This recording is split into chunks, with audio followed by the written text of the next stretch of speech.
got all of our presenters. Yeah, feel free to.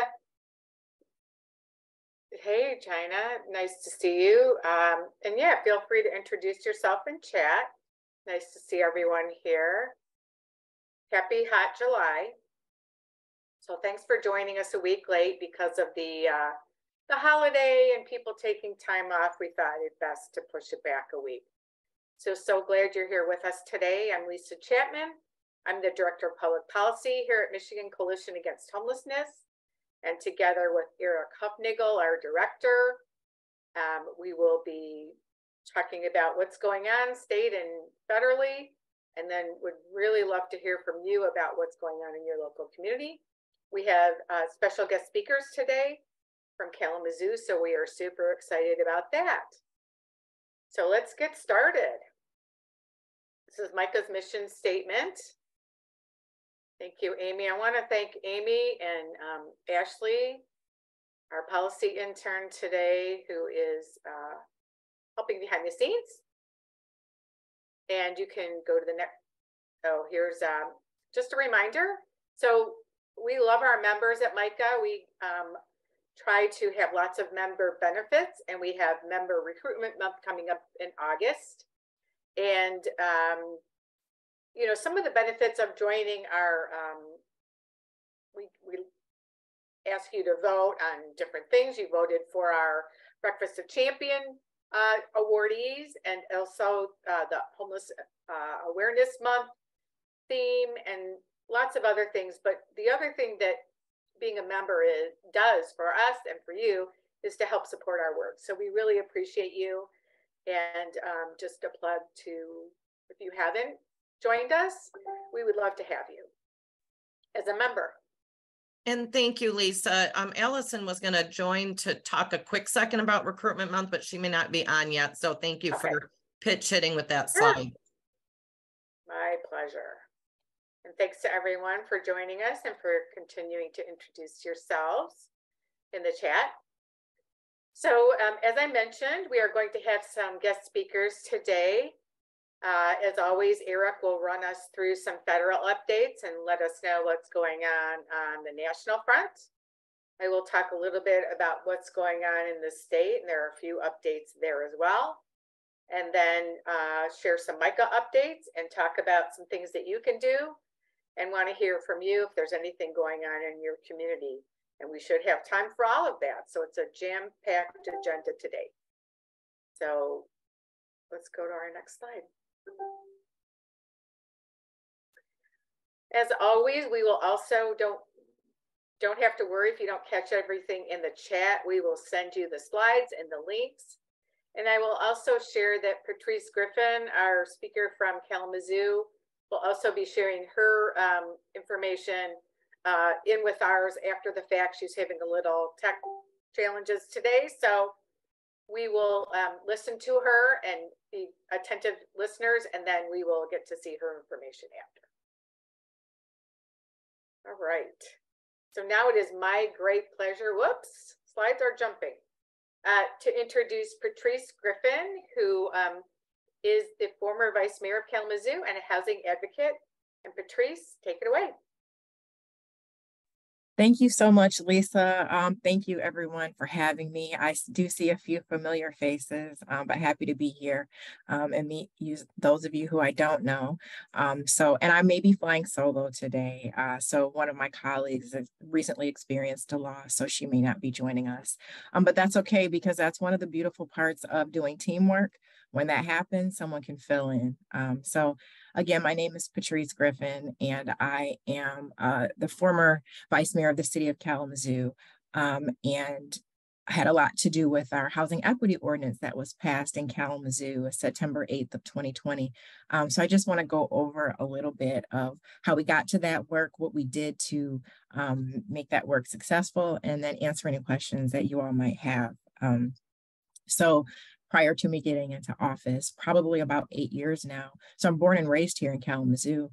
My background professionally is in property management and housing, and I actually have a family who's owned properties for many years in this community. However, one day my family and I came home and we found ourselves in a situation where our house was condemned. So that put us in a situation where we were essentially homeless. Even though I did have family that owned properties, nothing was available. So we spent the next year and a half on a friend's couch looking for housing. And that put my family and I into the depths of housing and the systems here in Kalamazoo County. And so I was able to get firsthand knowledge on some of those gaps and some of those issues that we were experiencing. And around the same time, our community, unlike a lot of communities, were very heavily speaking about housing, affordability being a huge issue.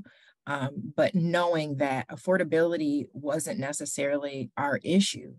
My husband had felonies, and that was the reason that we were kept out of housing. And so I did a tremendous amount of research to figure out what can we do. You know, the conversations are about more housing, which we absolutely need. But if we're not addressing these barriers that individuals and families are up against, then the same people who are in need of housing are not going to be able to access that housing that gets built.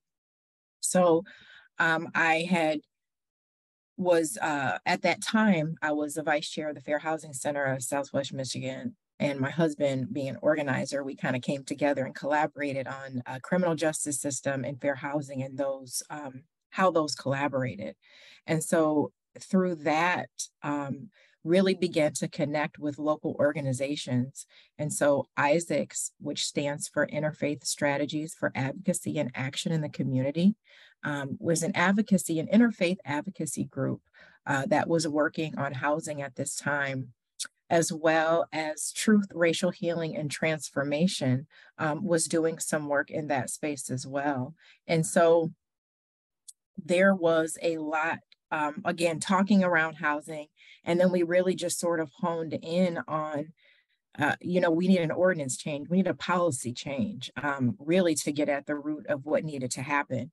And so I began to kind of look at language from other communities, finding out that what was happening in our community, some of those solutions had been existing in other communities, such as source of income protection, finding out the federal government already had existing language around disparate impact in 2016, guidance around, not having blanket policies, but still something was needed at a local level because we still were missing the mark.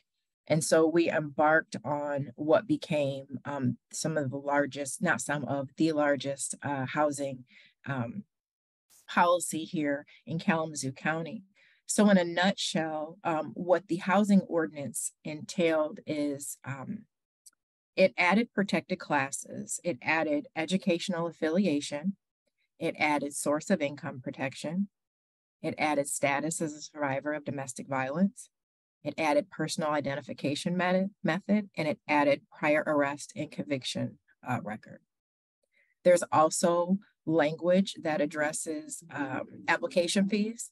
So I'm sure many of you know on this call, if any of you have been in that experience or you're working with people, my family and I were spending hundreds and hundreds of dollars a week on application fees, and we're not finding out if we were accepted. It just became a big mess finding out that, that is a huge problem. And so there is language in this ordinance that addresses those application fees, meaning, let's say a landlord gets 10 applications, right? And so by the first 7, that 7th applicant is accepted. Well, those last 3 will get their money back and they'll be informed that they are no longer in the running for this because someone who applied before them has been accepted. Sounds really simple, but it does not happen in that way. There's also language in this ordinance that addresses eviction history and, again, criminal background, kind of following along with that guidance that was issued back in 2016. So in the city of Kalamazoo, you no longer can have a blanket policy that says that you will not rent to someone based on their eviction history, or if they have an eviction And that also extends to arrest and conviction record. We know through research that there are many reasons why individuals are experiencing evictions, and not asking detailed questions, not allowing a person to, get looked at for where they're at as a whole currently was, just really wreaking havoc and causing problems for all of the assistance that was coming through our communities. People still were not able to be housed. And so there's the element of enforcement that comes through with the Civil Rights Board, which is also part of this ordinance. And so that board is tasked with education. They're tasked with informing the public, and as well, they support after a decision has been made with respects to a decision. And so I just want to speak a little bit about the engagement that took place to make this happen. I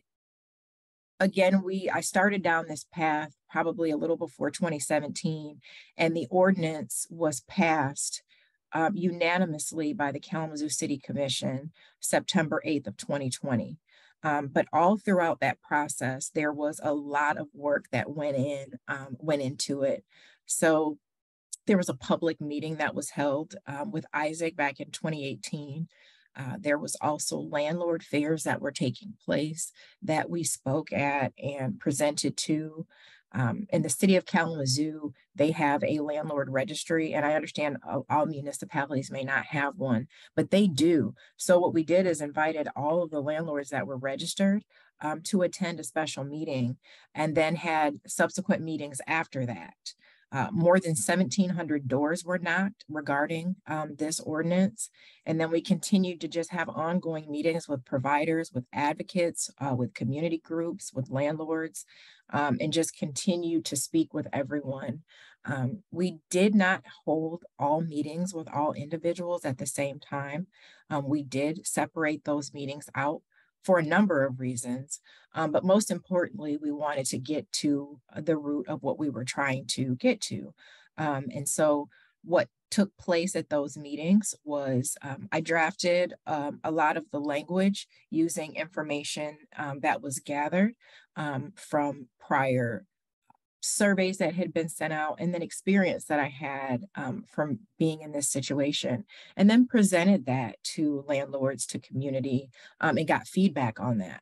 And so we were able to narrow down all of that feedback and all of that information into what is officially Chapter 18 and Chapter 18A of the City of Kalamazoo Code of Ordinances.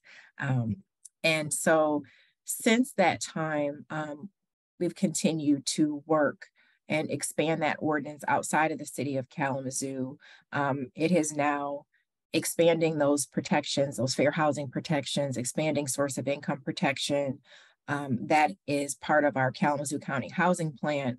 And there are municipalities around that are looking to and have been making steps to adopt these ordinances in their communities.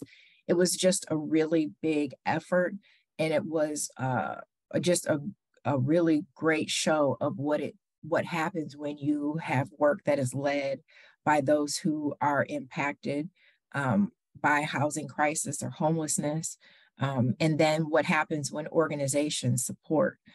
Just to highlight some of the organizations that supported, again, Isaac, Truth, Racial Healing and Transformation, which is housed at the Kalamazoo County Community Foundation, which was supportive as well. The Kalamazoo County Continuum of Care was supportive, as well as United Way. The Metropolitan branch of the NAACP Kalamazoo was also a part of this as well. And yes, you all will get this information afterwards. My apologies. My computer was having a Monday as well as it being Monday. So I'll make sure I follow up with everyone on all of this. I also want to touch base on some of the supports that was received in addition to the organizational support. At the same time that I was working on this. Actually, a year before, the city of Kalamazoo was one of 5 municipalities, I believe, that received a grant from the Government Alliance of Race and Equity to do some intentional work around housing.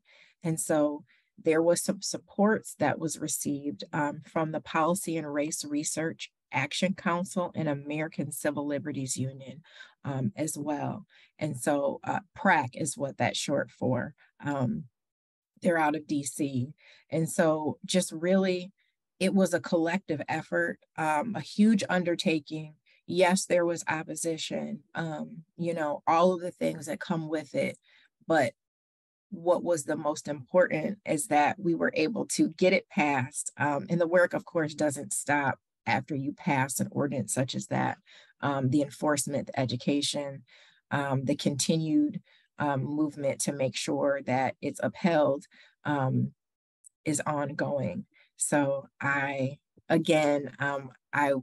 am absent, or I'm missing my partners in this presentation today. Beth Berglund is the public policy officer at the Kalamazoo County Community Foundation. And although she wasn't there at this time, they did a tremendous amount of work. I do want to lift up Shalana Lewis, who is working in DC now, but was very instrumental in this work, as well as Dr. Charlotte Davis, who is the executive director at Isaac, who was instrumental in this work as well. And so I'm going to pause here and see if there are any questions that anyone has that I can answer now. And again, thank you for your grace and your patience. We'll definitely be following up with some additional information and links that can be shared. Thank you, Patrice. Okay, Kelly Beidelman has a question. Thanks, Lisa. Hi, Patrice. We have been looking at getting a source of income discrimination ordinance in the city of Flint.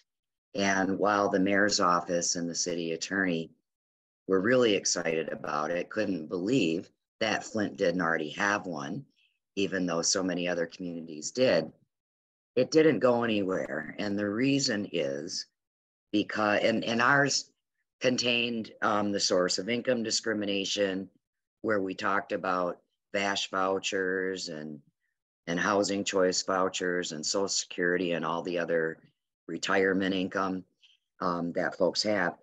We also, the ordinance contained information about the application fees, so that, because we know that's a huge problem. And then also that new forced placed insurance, where the landlord will say, oh, you don't have to give us a security deposit, just pay for this insurance. The only problem is if the tenant leaves owing damages or owing rent, then the landlord's insured and they get the money, but then they go after the tenant for it anyway. So it's kind of disingenuous, I guess. But the problem is the mayor's office said there's not enough money for enforcement. And our response was, well, that's why we put in a private right of action, because even if you don't have the ordinance officers that it's able to enforce it, at least somebody could bring in action. But that was the barrier. Did you run into any of that in your equity ordinance? So that's a great question, Kelly. So the city of Kalamazoo has a municipality, has the infrastructure to be able to take that work on. But in talking with the other municipalities, they don't have that infrastructure. And so that piece has been one of the major components in it not expanding outside of the city, because there's varying levels. Some of the municipalities don't even have a rental registry. And so their ability to even, grasp this situation is difficult. And then there's a lot of fear. So what I've found is that it happened with the city of Kalamazoo. So it was fully drafted. I fully drafted the ordinance, fully in my mind, worked out everything as much as I could and presented it to them. And then I was appointed and then I got elected. So I was able to really get in. I would advise, if you have relationship with anyone that's either working in city office, city administration, or anyone that's on the commission, and then as advocates and those who are presenting, do as much as you can, as much research as you can to present a package to them, so that very little work, they have to do very little work on their end. We'll hear everything from, it's going to take all this time and, you know, all of the red tape. And from being in office during COVID, municipalities can move. Oh, they can move. I watched it happen. It's just a matter of what is important and who is willing to step in. And so just never forget that, and try to find who in your community is an ally and can help continue on that work from the inside. Great. And does your ordinance have a private right of action as well? It does not. It does not. Okay, so all the enforcement comes from the city. It does. Okay, thank you. Thanks, Kelly. Any more questions for Patrice? I'd like to add something and to ask a question. So first of all, thanks, Patrice, for being here. So delighted to have you talking about the work that's being done in Kalamazoo. I just wanted to recognize the fact, and kind of playing off of what Patrice has indicated about identifying allies or champions that you can work with within your unit of government structure. Patrice has been an advocate and served on the city commission. Stephanie, who is going to be joining us, I think, is also currently on the commission. Am I correct? Yeah. And David Anderson, I just want to give a shout out to David. He is the mayor there. He's a former board member of MCAH many moons ago, probably 25 years ago. We're talking about some individuals who have some understanding of the issues relating to housing and homelessness there in Kalamazoo. Not all communities have that. And that's why it's really important to be engaging people at the local level, to be having conversations, to be building relationships, so that when the time comes that there might be some kind of heavy lifting with respect to things like an equity ordinance, you have some individuals who have some understanding of what's going on and may be inclined to carry the water, so to speak, and help you get through some of those wheels that turn administratively. So I want to thank you, Patrice, for being an advocate and doing the work that you're doing, and continuing to focus on that. I did have a question, though, so that was a long lead in to my question, Patrice, but the question about, where does the COC fit in this conversation about this particular ordinance? So it's wonderful that you say that. So at the time, the continuum of care for Kalamazoo County was very supportive. They spoke at our public meetings. They called in to support this ordinance. And so that was huge. I failed to mention that before, but I now am the director for the Kalamazoo County Continuum of Care. So it continues, and it was actually interesting. One of my first pieces of advocacy when I got into this position, which it's just been a little over a year now, the board was very much wanting to advocate to make sure that the intention around the ordinance was being upheld at the city level. And so that was one of the first things that I did, was wrote a letter on behalf of the continuum of care. And so I think, to that point, the continuum of care is crucial in this work, and in your community. If your continuum of care is not on board, hopefully they are getting to that point, or it's just a matter of communication. Because they are pretty much central to all of the elements, or all of the organizations, the individuals' lived experience, to be able to speak to that. And also to piggyback on what Eric said, I'm always available, or will make myself available to speak to anyone regarding this ordinance, because I happen to have the experience of being directly impacted, sitting in office, property management, So I'm able to speak and have an understanding in these ways where I think that helped in our case, because a lot of times there's that defensiveness from all parties involved because there's a lot of feelings in this work, rightfully so. And so that was kind of disbanded when I'm speaking to all of these people, because I have a good understanding. And so I will definitely provide my contact information to be shared as well. Amazing. Thank you. And what a great example of, seeing something, experiencing something in the system, and then taking action to make change. So just so uplifting and exciting to hear, and knowing that you're continuing the work. And Patrice will be in Washington, D.C. next week with us. So we're really excited to advocate on the Hill with you. So yes, thank you so much. Thank you for your time and presenting with us. I hope you'll hang out a little bit for the rest of the call. So thank you so much. I'll be off camera, but I'll be hanging out. Yeah, perfect. Thank you. All right, now we're going to turn to Eric for some federal updates. Well, thank you. I'm not going to be as exciting and as impressive as Patrice was, but I'll do my best here. Let's start off. It's been a couple of months since we've given some updates on what's happening with respect to some legislation at the federal level. So I just wanted to reference a few things very quickly.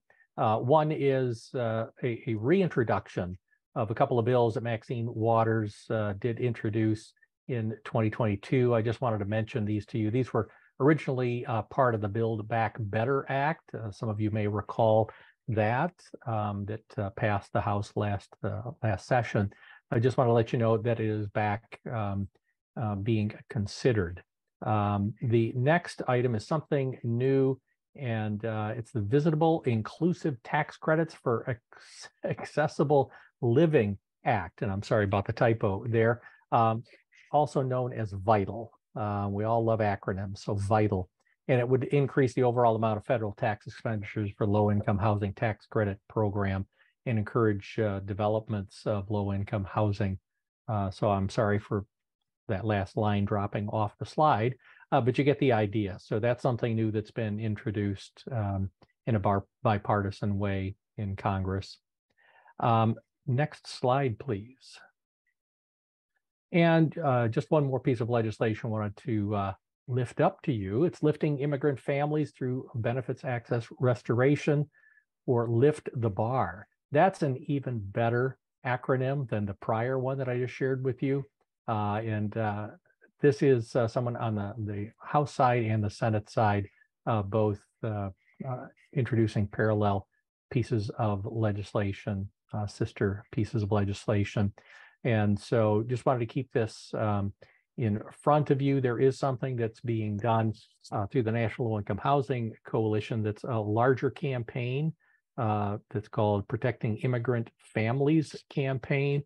And so this legislation is related to that, being supported by that, which would lift an arbitrary 5-year waiting period currently hindering lawfully presented immigrants from accessing assisted housing, vital health care, and social service programs. So there is a way that you can get involved with that. If you're interested in joining in on a sign-on letter, you're able to do that.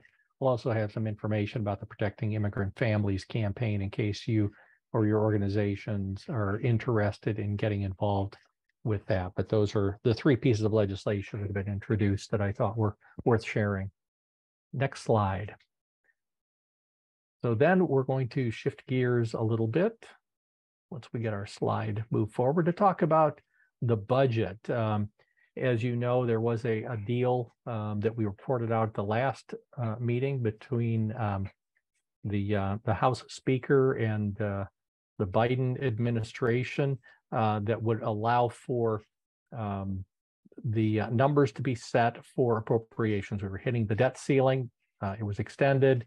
The appropriations top line numbers were given. So in essence, you have the cap of funding that could be made available for all of the appropriation bills. There are 12 different appropriation bills that come through Congress.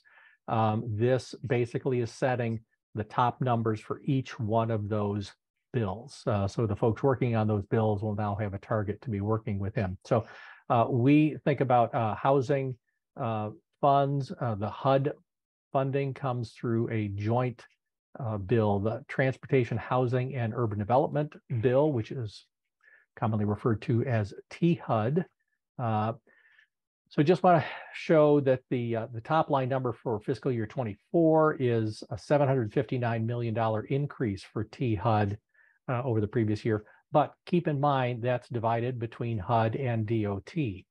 So that's where the games really do begin in earnest, because there is competition for increases in both of those departments. And I apologize again for some reason having something get cut off here on this slide.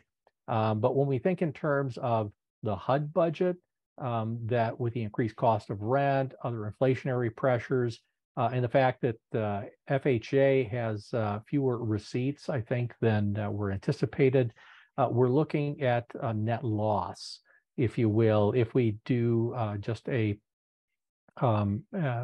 steady funding line, and if we don't have any increase, if we just maintain, we actually have a net loss. So keep that in mind. We need to be communicating out about the importance of HUD funding going forward. Otherwise, we are going to be in a position in the upcoming year where we're going to see some cuts, in essence, taking place. And we don't want that to happen after a number of years of really seeing some significant inroads in funding, necessary funding, I should add.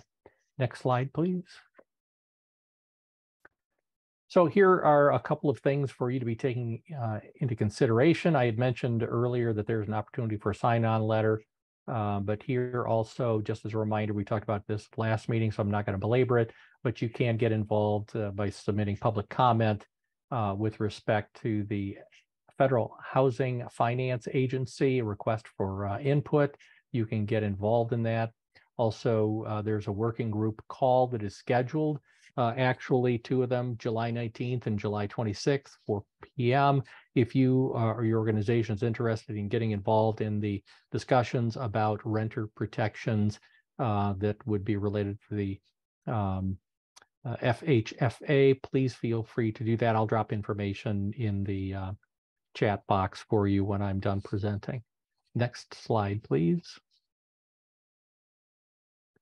Just a reminder, I'm not going to go through these, but I want you to remember there are some top priorities that we're thinking in terms of when we talk about federal renter protections, and I'm not going to go through these, but again, just want to know, let you know that they're there. I'll drop this again in the chat box for those who hadn't seen these in last month's presentation. Next slide, please. Again, at minimum, we're talking about informed through continuing engagement with the renters and directly impacted people, focused on racial and social equity, mandatory for all landlords and all rental properties, and paired with strong enforcement. Again, something that was brought up earlier here, the importance of having an enforcement mechanism. Okay, next slide, please. And just a reminder that the National Alliance to End Homelessness Capitol Hill Day event is coming up very quickly. It is July 19th, and as Lisa mentioned, she's going to be attending. So is Patrice. Yay, Patrice, glad to have you joining us. I'm doing in just an in and out. It's a little bit late for anybody that wants to join in that hasn't already made plans for it. But if you happen to be available and can make it, you don't necessarily have to be signed up for the NAH conference to be able to participate in those congressional visits that are currently getting scheduled. If you happen to be in DC on that day or want to do a quick in and out like me, full day commitment, fly in, fly out, let us know that you're interested in doing that to make sure that we can get you included in those visits that are currently getting scheduled. I think that may be all I have. Oh, just a reminder, and I'll drop this information in for you in the chat box. Some of you are familiar with it, some of you are not. Thank you, Ashley, for being so swift to drop things in on my behalf in the chat box. I appreciate it. And that may be all that I have at this point. Next slide, maybe kicking it over to Lisa. There we go. Over to Lisa, upward and onward. Thank you, everybody. Chris, did you have a question? Thanks, Eric.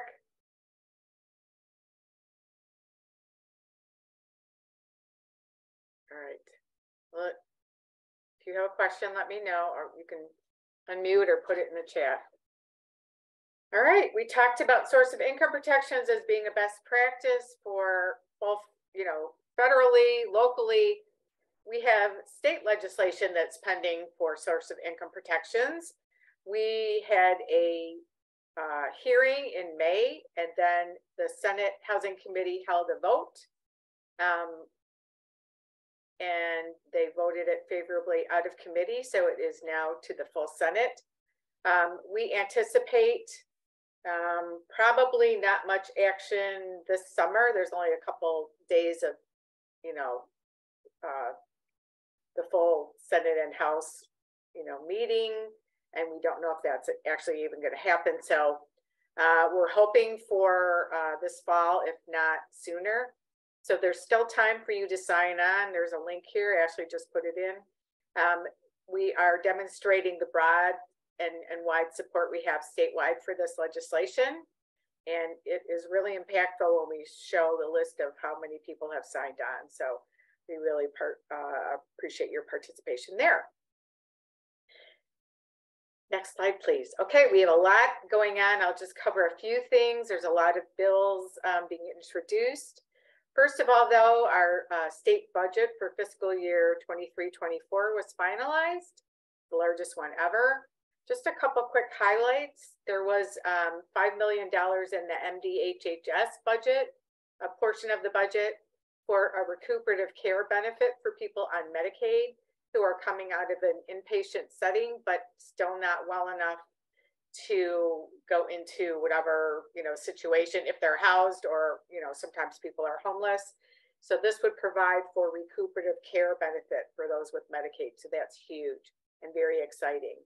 They also put $10 million in the budget for homeless and runaway youth programs. And then one thing that we, the Campaign to End Homelessness had been asking for was some service funding. It was $13 million for permanent supportive housing, deep services funding, and that did not make it. It was in the Senate version, but did not make it into the conference version. So unfortunately, they did not enact this year. There was $6 million put in last year, and there are 5 organizations that are doing pilots for PSH services. So hopefully that will demonstrate, you know, the great benefit of those deep services to really vulnerable people and keeping them housed, and that will make the case for more funding next year. A couple other quick things about bills that have we've either talked about or new ones.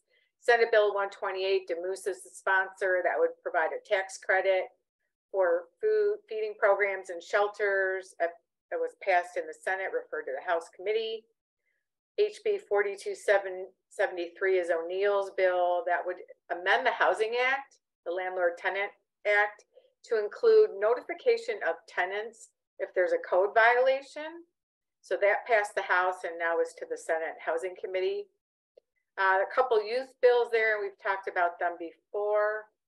I don't think those are, there's no action on them right now. Next one.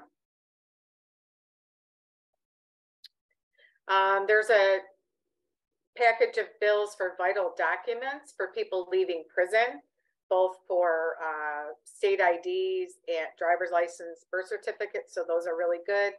Passed the House and went to the Senate Judiciary Committee last month. Representative Carter dropped a bill 4818 last month that would prohibit credit scores being used to determine tenant lease eligibility in rental housing. And that just got introduced, hasn't been heard in committee yet. And Ashley's putting in a link. If you want to sign up for notifications on bills, you can put the bill number in there and it will automatically give you updates if any actions happened. Or you can also sign up for example, if you want to find out what the agenda is for the Senate Housing Committee or any of the committees, you can also do that through the legislative links. And that's a great way of keeping up to date with some bills that you're particularly interested in. Another House Bill 4878, IASH introduced it. It's like the Fair Chance to Housing Act, and that would prohibit people having to disclose criminal records on rental housing applications. And that was just introduced in June, and there's a lot of support for that. Hopefully it will move. And then this one, Senate Bill 293, just passed last month. That was the Michigan Housing and Community Development Fund. Senator Rivette was a lead on that and added 50 million, excuse me. Added provisions for funding for missing middle housing, and also provisions for funding for, you know, housing for people with disabilities, and preserved the low income and public reporting that was really suggested on that bill. So a lot of advocates had input in this bill, and kind of keeping it really focused on people with low incomes as well as missing middle. Next slide, please. So this is, you know, this summer, I know the NOFO just came out, the Notice of Funding Opportunity for the HUD Competitive Homeless Assistance Grants Competition. So some of you are busy with that, but this is a great time when your legislators are in district, so they're in their like home districts, to do you know, some engagement with them. So you can look on their web pages. They have a list of all of the different events. Some of them do coffee houses or coffee times, drinks with some legislators, or different things that they're attending, so you can show up and kind of get some time with them. Or you can hear some ideas for how you can invite them to your events, schedule a round table or a housing forum, a town hall meeting, a landlord breakfast, or a tenant event, and invite them to your agency, housing, shelter, anything like that. That's a great way of engaging them. And they love photo ops, so make sure you take pictures. And it's a great way of engaging with your legislator. And I'd also say this, you know, for any municipal or county, you know, elected officials or appointed officials, it's great to keep, you know, engaged with them. All right, Lisa, next slide. I'm Yes. sorry, this is Amy. I just want to interrupt. Your top bullet about tours of shelter and housing agency, the LAC meeting you had where the woman came to speak, we have that meeting recorded. I just need to get it uploaded to YouTube. Could you just talk a little bit about her presentation? And that way, if people see the link in the next LAC newsletter, it speaks directly to that. It just wasn't uploaded in time for me to get it in this presentation today. Thank you. Sure. So last month we had Amanda Carlisle, who's the executive director of the Washtenaw Housing Alliance, and she talked about a tour that they put together collaboratively within their county. All of the providers, housing providers, homeless response system, their food gatherer, food, you know, provider program, shelters, engaged with their county commissioners, and also City of Ann Arbor and Ypsilanti officials, and sponsored a tour. And they took them on a bus, so they had bus time with them, so they got to talk to them while they were on the bus. They talked about the housing, they toured housing, they toured shelters, they had the food programs talking, and they really highlighted, you know, what's new in terms of housing and the housing landscape, the human service need in the community. I think they had their mental health providers talking, substance use challenges and issues, and they really, you know, highlighted what are the needs and what are the gaps in the community, as well as, you know, touring some of their programs. So following that meeting, I think maybe a month later, they got appropriations of funding from, I think, both the city and the county. So it was really an impactful event. And it's something that they really pulled together, I think, in as little as 6 weeks. So it's definitely something that you can do. They had a cost for, you know, breakfast food that they served, as well as the bus that they, I think, chartered. But if one of your programs has a bus, you can use that. So it was a great way of engaging their elected officials in their cities and their county. So you can look for the link for June. Couple ways that you can follow up and take action after this meeting. Do the Federal Housing Finance Administration's open comment that we talked about. Ashley sent in that all the information there. There's sample, you know, letters that you can use and templates. It's very easy for you. wanted to talk a little bit about some ongoing work that we've been doing for elections, even though this is really not a big election year. We want to make sure that persons who have housing instability or coming out of homelessness or currently homeless are registered to vote. So we have materials that we can send you. We are also partnering. If you're doing events, we would love to come if it's within, you know, a reasonable drive for us. We will try to get there. If you have tenant meetings or you're doing something in housing, we'd love to get people signed up to vote, and we can send that information on to you if you request it from us. And it's also on our website. Also wanted to call your attention to recent ordinances in a couple areas, both in Michigan and around the country, that really respond to what people perceive as a rising unsheltered homelessness population and some concerns from citizens and maybe businesses. And we really are concerned about the ordinances that we're seeing that prevent people from camping or lying down in a city park. There's one that talks about people's possessions being left about. So there are really some best practices around engaging with your local elected officials, as well as the homeless, you know, response system, housing providers, and landlords, and really working together in a collaborative manner so that you are engaging people and working with them one by one to address any unsheltered homelessness. I also wanted to call your attention to, I don't know if I can find the link, but we can send it afterwards, or maybe Eric can. There was a recent federal court decision last week in San Francisco that prevented officials from clearing encampments because they didn't have adequate shelter for everybody who was homeless. So that is a recent court ruling that is really timely and really kind of highlights how people's rights sometimes get violated by just raids of encampments, and they lose their possessions, their IDs, their medications, anything that they had. So it's really to our credit to be up on the information.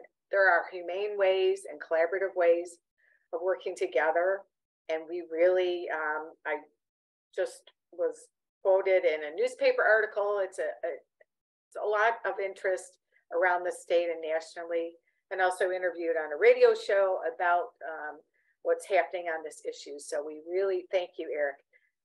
We really want to make sure that you're informed on it, and not only informed, there's also a great organization called Housing Not Handcuffs that has great information. It's on our webpage if you Google it, but information that you need to know so that you are informed and are talking with your local officials kind of proactively, so that a reactionary, you know, to any visible unsheltered homelessness or encampments, you're armed with the latest information on best practices so you can respond to it. And you can always, you know, reach out to one of us and we'll provide information to you as well. But we want to make sure that you're up on this issue.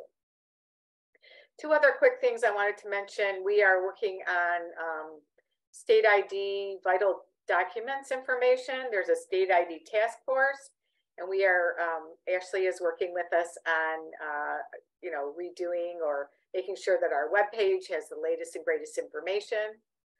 So we will be working in the next month or two on that, and hopefully maybe doing a webinar to let you know. So stay tuned for that, as well as tenant information on fair housing. We're taking another look at our website and making sure that we have great information there. Next slide, please. Love all the comments in the chat. Keep going. So is there anything that anyone wants us to know about that's going on in your community? I'm just looking. Oh, that's your bill. Do you want to talk about 4878? The fair housing, fair chance? Or just shout out?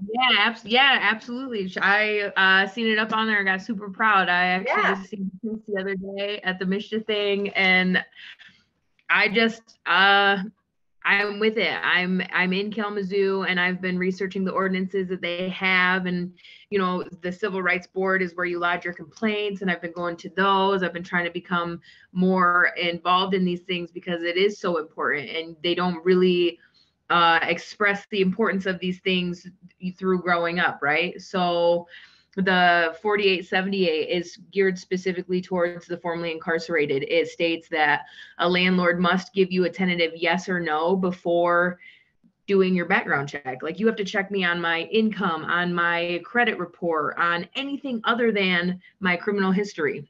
And then when they are allowed to do your criminal history, they can still give you a no based on certain charges if they feel like you are a hindrance to the society or a danger to yourself or those around you. And I understand that, but I definitely don't agree with the carve-outs. Not trying to be funny, but just because I burned down a building 7 years ago doesn't mean I'm going to do it today. Everybody can change, right? So once they do give you a no based on your criminal history, they also have to allow you the opportunity to show I've done this, this, this, and this since my incarceration. So that was super exciting for us. It popped up on the screen and I spit my coffee out. I was like, that's us. That's our bill. Like, we did that. It was very cool to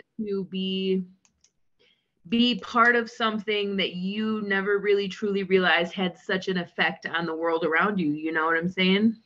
So yeah, absolutely. Thank you for giving me that opportunity. I super need to be part of this, and thank you for allowing me to be here.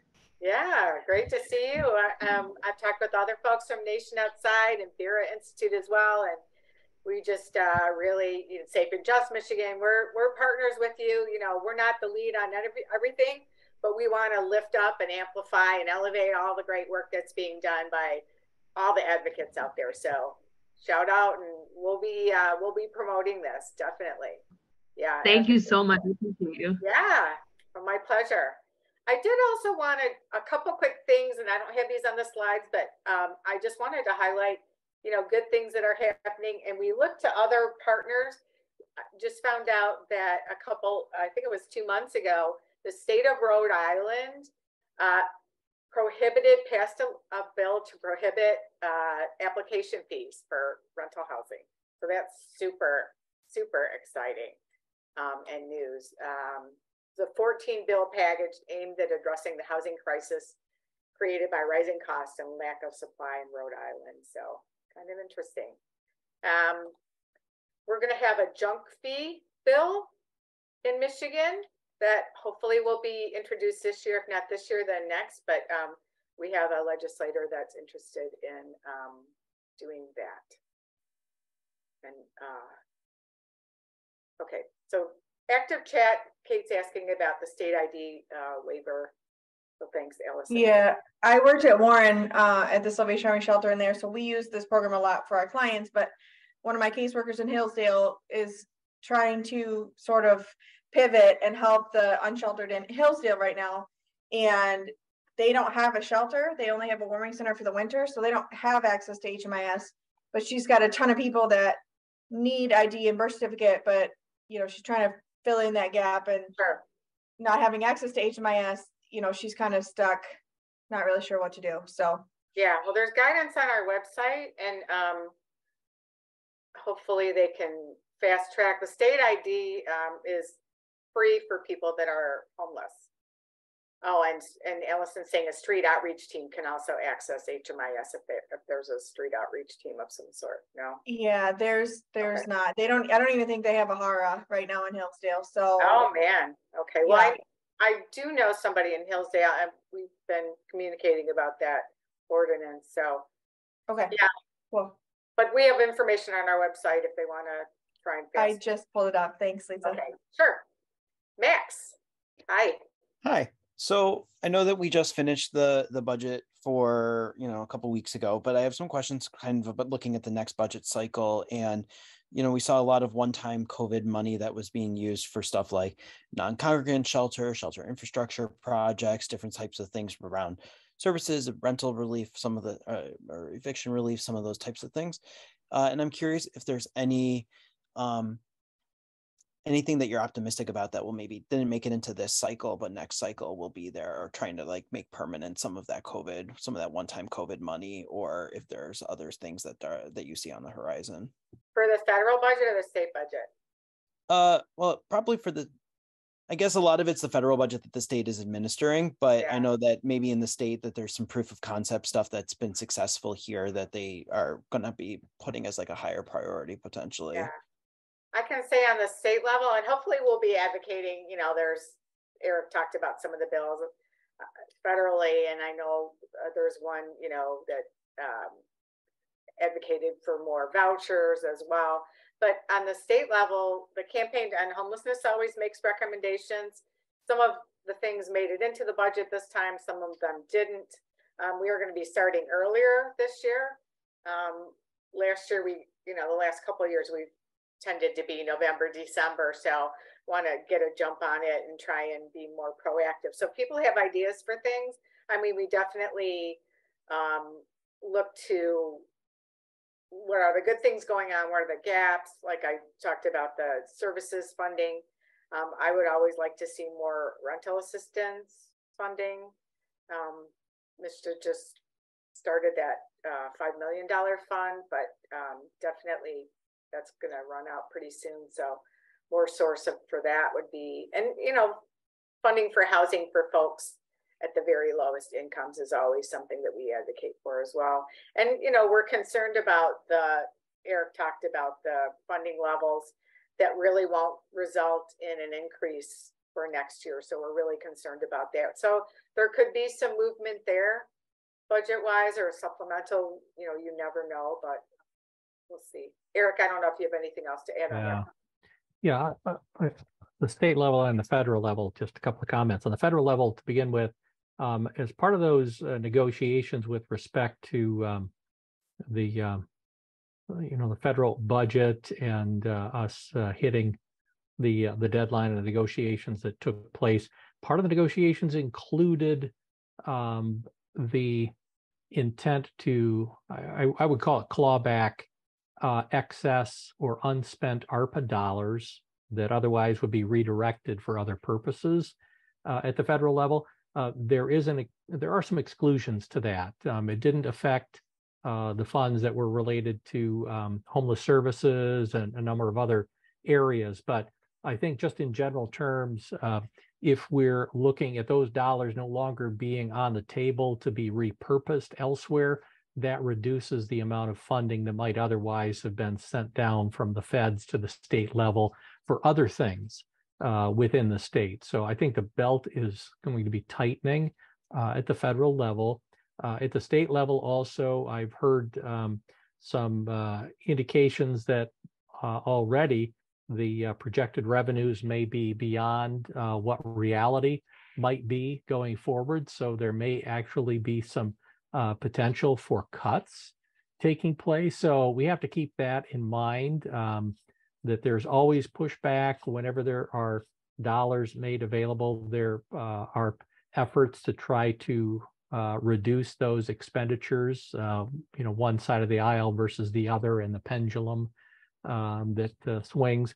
So there may be some efforts to try to reduce some of the funding that's already on the books for us in the upcoming year. But beyond that, also, I don't think that we can be very optimistic about being flush with cash at the state level, particularly because the federal dollars are not there to play with. And certainly when the budget was put together this year on the state level, there were a lot of excess dollars based on tax revenues, but also with respect to the ARPA funding that was still coming into the state coffers, that there was a lot of flexibility in using that will not be there. So, buckle up because it might be a bumpy ride. Thank you, Eric.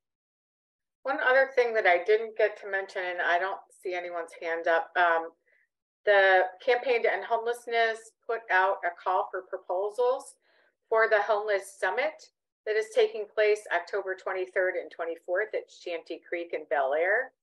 So if you have a great program or something that you've done or want to talk about, or collaborative effort, we would love to have you pitch your idea for your presentation. We're going to be pitching a couple ourselves too, but it's open right now until the 21st. And, you know, we'd love to have you put a presentation in. Also wanted to highlight, we had our Breakfast of Champions on the 22nd, and Janessa Doolittle was our advocacy champion for all her great work. Too numerous to mention, but with the Oakland County Health Division, but she was part of the State ID Task Force and the Oakland Senior Advisory Council, and she's done a lot of work, you know, on the intersection of health and homelessness. So we really appreciate her. I think she's on. Next slide. I'm here. Thank you, Lisa. Thank you. We have an upcoming training that I wanted to let you all know about that is tenant eviction defense. And that is one of our great board members and partners, Kelly Mackey Foster, who is with Lakeshore Legal Aid. So that will be a great session coming up a week from today, Monday, July 17th from 1 to 2. There's a link there if you wanted to check that out. Next slide. Just our policy priorities that we're working on, and just want to keep it as a placeholder. Next slide. We are getting to the top. A couple things. There's a great National Alliance to End Homelessness video on why lawmakers get it wrong if they criminalize homelessness. So it's not super long, so you can take a look at that and maybe share it as well. And then there's an ongoing Housing First webinar series that was rescheduled for August 14th, and you should check it out. It's been a fantastic series. We want to keep it on our radar that, you know, how Housing First is research-based, evidence-backed, and why it's a great model and philosophy. And there is a lot of pushback to that, so make sure you catch that on August 14th. Information about both of those were dropped into the chat, by the way. So if you want to capture that, feel free. And Amy does send out those links to everybody, just FYI, so you don't have to scramble to get them from the chat. They'll be sent out separately. Thanks, Sarah. Yeah, and just links to follow us. And I think that's it, unless anyone has any other items you want to talk about. I thank you for joining us today. Keep cool. We'll see you in a couple weeks. Thanks, everyone. Great. Thanks for your time, everybody. Thanks again, Patrice. Take care, all.